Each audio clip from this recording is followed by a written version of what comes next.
I went there and it was actually, it had a good run. Okay. It's the same theater they explained to me that John Sayles had his movie on. Okay. And, all right. You know, it's fun. I don't have a lot of expectations for, you know, this is a movie whose primarily market is Brazil. So, sorry, let me take this off so it doesn't interfere with your thing. Let me turn this off actually. It's going to be better. So just to repeat what I'm sure is very tiresome information for you to repeat, how many weeks did the film play when it opened in Brazil? I know that it made more money than Avatar. It made more. What is the statistics one more time? I'm sorry to be.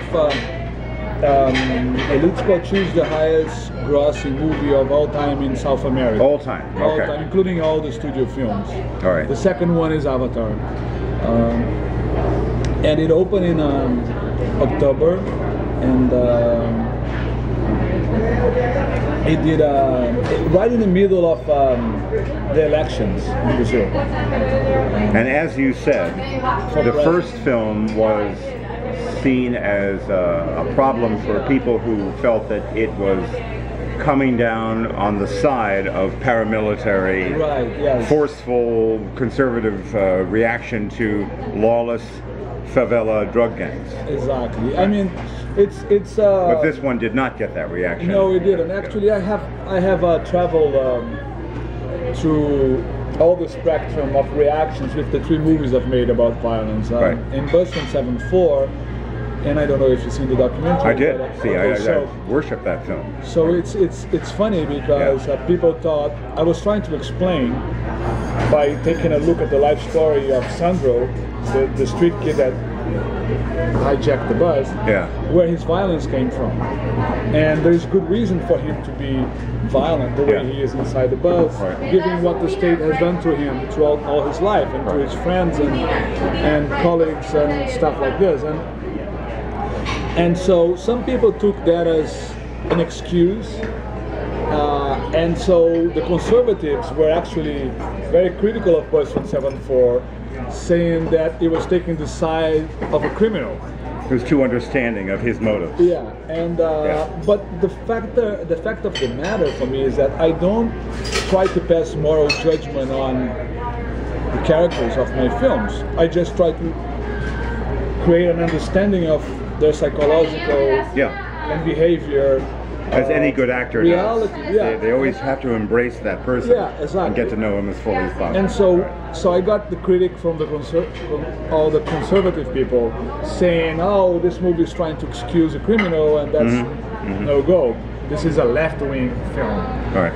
Then when I did Elite Squad, I was trying to explain the violence of a cop. And then I got the criticism from the other side, from the liberals saying, you're taking the side of the cop. And in truth, I wasn't taking sides of any of those movies. I was just, the first movie has as the main character, the street kid who became a criminal. The second movie had a cop who was also a criminal because he was torturing people and so on. Yeah. And now in the third film, I decided sort of like to do to play with this dichotomy that is present in society, which is either you are a left-winger or you are a right-winger, and it's like you have to look at the world through one of those lenses. And I don't think it's true. I think you can look at society and social processes through other frameworks that are not Marxist or neoliberal, classical, Adam Smith kind of thing. There are other ideas that you can look through and see society. And so in Elite Squad, To the Enemy Between, I purposely had a right-wing conservative character, Nascimento, and a left-wing character, Fraga, the NGO leader and then state congressman. And I made them hate each other, not only because of their worldviews, but because they had the same woman and they had the same kid and so on. And the story sort of forced them to work together. It was a way of saying to the critics of Bus 174 and of Elite Squad, get over this dichotomy, this is old. The Berlin Wall's been brought down. We should be more creative on the way we look at society. Right. And so what happened with Elite Squad, the enemy routine, was there was no criticism from any side. The left wing didn't complain, the right wing didn't complain. It was pretty much unanimous, which was an experience I hadn't had before. I kind of missed a little of the fighting, you know. But you know, that's how it was. When did the RoboCop deal begin to come together? And what were your feelings initially about doing a genre film as opposed to something grounded in socio-political realism, which is a departure for you?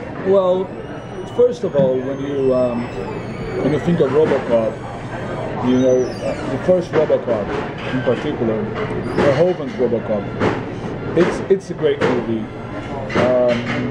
It's a fantastic satire, over the top.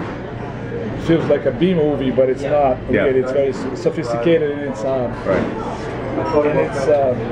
aesthetics, and it's great. But it's also a movie of its time. It's the right movie for the 80s. I'm not trying. When I looked at RoboCop and I love the concept. I think the concept is so rich that you can do a movie like Verhoeven's did, but you can also do other kind of films. And what is Diet Coke? I think a lemonade, please. Lemonade for you? And we don't have Diet Coke here. So I'll have a lemonade too. Lemonade is fine. And so what is fantastic about the concept of RoboCop? It's the concept of corporations taking over people's lives, taken to an extreme. Because in RoboCop, the corporation gets the person and its body and acts on that, like in a Bacon painting, you know, and transforms a person in a product. That concept is powerful. It's people seen in the context of equipment, which it's pretty much all over society. But not only that, the idea of having an inbreeding system between man and a robot, with implants, it's coming true. In 20 years we'll be there. And so now it's the time to discuss this. And I don't see a very deep discussion of philosophy of mind in the movies up to today. I haven't seen that film yet. A movie that discusses stuff like, if a machine makes a mistake and kills someone by mistake, who's to blame? The machine or the corporation? Can a machine be conscious? If the machine is conscious, then maybe the machine is to blame. And so all those discussions in philosophy of ethics that look like alien now, they look like armchair philosophy. In 20 years, they're going to be real life philosophy. And so RoboCop, for me, is an idea that allows me to make a movie about those issues. It's pretty much a different movie than the original RoboCop. You know, before we could talk more about RoboCop, I wanted to just tell you that my 3 favorite foreign language films of the year of 2011 are yours. Oh, that's great.